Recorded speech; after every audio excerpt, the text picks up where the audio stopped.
అందరికీ నమస్తే అండి. తెలుగుదేశం పార్టీ, జనసేన వచ్చే ఎన్నికల్లో కలిసి పోటీ చేయబోతున్నాయి. 100% ఆ పార్టీ రాష్ట్ర స్థాయి, ఉన్నత స్థాయి నాయకత్వం నుంచి గ్రామ స్థాయి, బూత్ లెవెల్ నాయకత్వం వరకు కూడా నాయకులు, కార్యకర్తలు అందరూ కూడా కలిసి పనిచేయాలి, మనం ప్రభుత్వాన్ని ఏర్పాటు చేయాలి అనే ఒక ఉమ్మడి లక్ష్యాన్ని నిర్దేశించుకున్నాయి. ఉమ్మడి లక్ష్యాన్ని సాధించడానికి ఒక టార్గెట్ పెట్టుకొని అది సాధించడానికి ఒక ప్లానింగ్, ఒక కార్యాచరణ కూడా సిద్ధం చేసుకున్నాయి.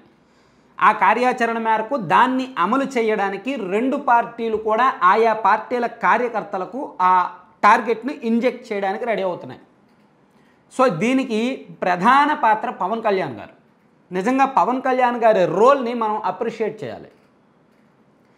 టీడీపీతో పొత్తు విషయంలో ఆయనే ముందుకు రావడం, బీజేపీ యాక్చువల్లీ వద్దన్నది, బీజేపీ వెనక్కి లాగింది. పవన్ కళ్యాణ్ గారు మాత్రం మనం టీడీపీతో పొత్తు పెట్టుకుంటేనే జగన్ను ఓడించగలం, లేకపోతే బీజేపీ జనసేన పోటీ చేస్తే మనకు ఓట్లు పెరుగుతాయేమో తప్ప సీట్లు వచ్చే పరిస్థితి ఉండదు, మళ్ళీ జగన్మోహన్ రెడ్డి గారికి అధికారం ఇచ్చే అవకాశం ఉంటుంది, సో ఓట్లు చీలిక ప్రభావం ఎక్కువ ఉంటుంది, ఆ పరిస్థితి రాకూడదు, కాబట్టి నేను టీడీపీతో వెళ్తాను, వస్తే మీరు రండి, ముగ్గురం కలిపి పోటీ చేద్దాం 2014 లాగా అని చెప్పి వచ్చేశారు. సో ప్రస్తుతానికి టీడీపీ జనసేన పొత్తు కన్ఫర్మ్ అయింది. బీజేపీ కూడా వాళ్ళతో పాటు వచ్చే అవకాశాలు ఉన్నాయి. అయితే దీనిలో కొన్ని ప్లాన్స్ ఉన్నాయి.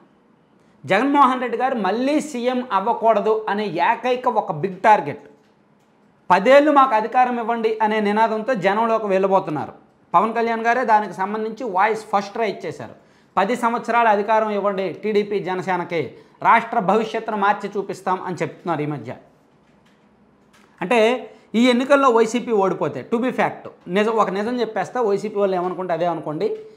ఇప్పుడు జగన్మోహన్ రెడ్డి గారు అధికారంలో ఉన్నారు, ఆయన చేతిలో అధికార వ్యవస్థ ఉంది, డబ్బులున్నాయి, ఎమ్మెల్యేలు ఉన్నారు, పవర్ ఉంది, పోలీసులు ఉన్నారు, సిస్టమ్ ఉంది, అంతా ఉన్నాయి.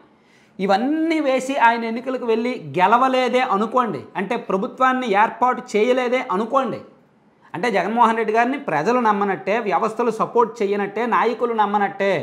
అధికారంలో ఉన్నప్పుడే ఆయన ఫెయిల్ అయితే నెక్స్ట్ ఈసారి ఓడిపోతే జగన్మోహన్ రెడ్డి గారు ఒక్క అవకాశం ఇచ్చాము కానీ మీరు యూజ్ చేసుకోలేదు కాబట్టి మీరు మాకు వద్దు అని జనం ఆయన్ని తిరస్కరించినట్టే. సో నెక్స్ట్ ఏం చూసి జగన్మోహన్ రెడ్డి గారికి మళ్ళీ అధికారం ఇస్తారు? ఇంతకుముందు మీకు ఇచ్చాము మీరు యూజ్ చేసుకోలేదని జనం దగ్గర సమాధానం ఉంటుంది కదా. సో భవిష్యత్తులో వైసీపీ మళ్ళీ అధికారంలోకి వచ్చే అవకాశం ఉండదు ఈసారి వైసీపీ ఓడిపోతే. పైగా ఎమ్మెల్యేలను మార్చేయడం వలన నాయకుడు కూడా, ఏ ఒక్క నాయకుడు కూడా జగన్మోహన్ రెడ్డి గారిని నమ్మి అడుగు వేయలేడు. ఇదిగో ఈయన యూజ్ అండ్ త్రో టైపు, మనల్ని ఫస్ట్ ఎమ్మెల్యే సీట్ ఇస్తారు, గెలిపిస్తారు, మళ్ళీ మనల్ని ఎమ్మెల్యే సీట్ ఇవ్వకుండా వేరే వాళ్ళని తెచ్చిపెట్టుకుంటారు, మనల్ని పొలిటికల్గా ఎదగనివ్వరు, మనల్ని పొలిటికల్గా ఎంకరేజ్ చేయరు అని అనుకుంటారు. నాయకులు కూడా రేపు పొద్దున్న నమ్మే పరిస్థితి ఉండదు. అంటే వైసీపీ ఈ ఎన్నికల్లో ఓడిపోతే రిస్క్లోకి వెళ్ళిపోయినట్టే, పార్టీ భవిష్యత్తు రిస్క్లోకి వెళ్ళిపోయినట్టే. కార్యకర్తలు యాక్టివ్గా ఉండలేరు, నాయకులు యాక్టివ్గా ఉండలేరు, ఎమ్మెల్యేలు కూడా నమ్మే పరిస్థితి ఉండదు పార్టీ అధినేతను ఇప్పుడు జరుగుతున్న పరిణామాల కారణంగా. సో సంక్షోభం వస్తుంది, పార్టీ మనుగడ కష్టమవుద్ది. అదే పవన్ కళ్యాణ్ గారికి కావాలి. పవన్ కళ్యాణ్ గారు, చంద్రబాబు గారు ప్లాన్ చేస్తున్నది అదే. అందుకే మాకు 10 సంవత్సరాల అధికారం ఇవ్వండి అని అడుగుతున్నారు.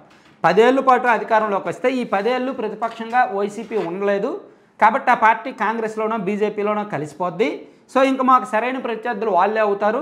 10 సంవత్సరాల తర్వాత మేము చేసే అభివృద్ధిని బట్టి మాకు ఓట్లు వేస్తారా లేదా మేము వీడిపోతామా అనేది అప్పుడు తేలుద్దాము అనేటట్టు పవన్ కళ్యాణ్ గారు చెప్తున్నారు. ఈ 10 ఏళ్లలో మొదటి 5 ఏళ్ళు చంద్రబాబు గారు సీఎంగా ఉంటారు, తర్వాత 5 ఏళ్ళు పవన్ కళ్యాణ్ గారు సీఎంగా ఉంటారు. మొదటి 5 ఏళ్ళు చంద్రబాబు గారు సీఎంగా ఉన్నప్పటికీ పవన్ కళ్యాణ్ గారు కూడా పూర్తి స్థాయిలో ప్రభుత్వంలో భాగస్వామిగా ఉంటారు. ప్రభుత్వానికి సంబంధించి చేసే ప్రతి పనిలో, ప్రతి మంచి చెడులో ఆయన రోల్ తీసుకుంటారు. 2014లో టీడీపీ గెలిచినప్పటికీ పవన్ కళ్యాణ్ గారు రోల్ తీసుకోలే, భాగస్వామిగా లేరు. కానీ ఈసారి మాత్రం ప్రభుత్వ భాగస్వామిగా ఉంటారు, ఆయన అనుకున్నవి నెరవేరుస్తారు. ఎందుకంటే మళ్ళీ నెక్స్ట్ ఎలక్షన్ ఆయనే సీఎం కావాలి కాబట్టి. 2024లో టీడీపీ జనసేన గెలిస్తే చంద్రబాబు గారు సీఎం, 2029లో ఒక అజెండాతో ముందుకు వెళ్ళి పవన్ కళ్యాణ్ గారిని సీఎం చేస్తారు. ఇలా చెరో 5 ఏళ్ళు మొత్తం 10 ఏళ్ళు అధికారంలో ఉంటే దాన్ని బట్టి రాష్ట్రం రూపురేఖలు మారిస్తే మేము ఆ తర్వాత 2034 నాటికి ఏ విధంగా ఫైట్ చేస్తామని చెప్తాము అని ఒక సూపర్ ప్లాన్. ఇదైతే మాత్రం మంచి ప్లాన్.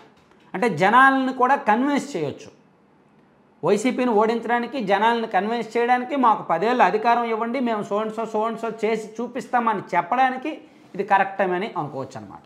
సో దీన్ని ఏ విధంగా మార్కెట్ చేస్తారు ఏంటనేది అయితే చూడాలి.